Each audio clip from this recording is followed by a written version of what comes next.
Do you ever wonder how food can be used for social change? Approximately 60% of food produced in Canada is lost or wasted. This is worth more than $50 billion every year. And at the same time, 1 in 8 households in Canada suffers from food insecurity. That represents 4.4 million people. As we've already seen, most current food systems worldwide favor overproduction and overconsumption. People are encouraged to buy as much as possible, with only little concern for food waste. While tons of food is thrown away every day in restaurants, hotels or households, many still struggle to put food on the table, even in developed countries. The thing is, managing healthy and nutritious food surplus is a real challenge, especially for the hospitality industry.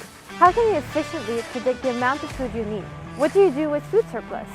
And who can you collaborate with? Meet La Tablée des Chefs, an organization dedicated to feed people in need and develop culinary education for youth.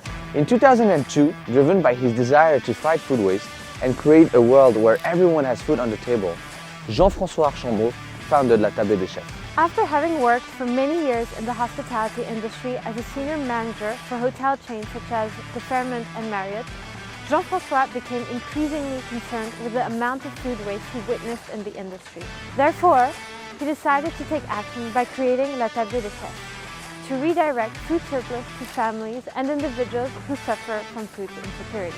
To achieve that, the organization collaborates with food surplus donors such as hotels, restaurants, or companies. They help them store food in proper condition and connect them to local organizations or food banks who redistribute it to people in need. But that's not it.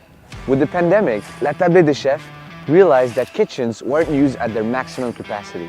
So they created a meal program which kept many cooks employed and helped feed more than 4 million people during the past few years.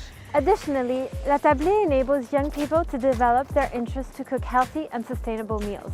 They have developed several extracurricular programs in the form of workshops in secondary schools and professional training in youth centers all over Canada. In schools, students from 12 to 17-year-old learn basic culinary techniques and healthy eating habits. In youth centers, a 10-month training program has been created to help young, passionate people to develop the knowledge and skills they need to strive in the restaurant industry. Over the years, La Tablée des Chefs slowly became the driving force behind the social involvement of chefs and food lovers in Canada. Since 2002, La Tablée des Chefs has prepared over 13 million meals and has helped over 45,000 young people to develop the knowledge and skills to use food for social change. La Tablée is currently present in more than 175 schools within Quebec, with a few more spread out across Canada. They've already received several awards, including the Prime Minister's Volunteer Award for Best Social Innovation. They've also received $5 million in financial aid from the government of Quebec to help them scale their impact and continue to empower young people and feed more people in need. Food waste is a big topic that requires all of our attention. A few things that we can all do is to better integrate healthy habits and remain mindful of our consumption. C'était un wrap, là? Stay tuned for the next episode!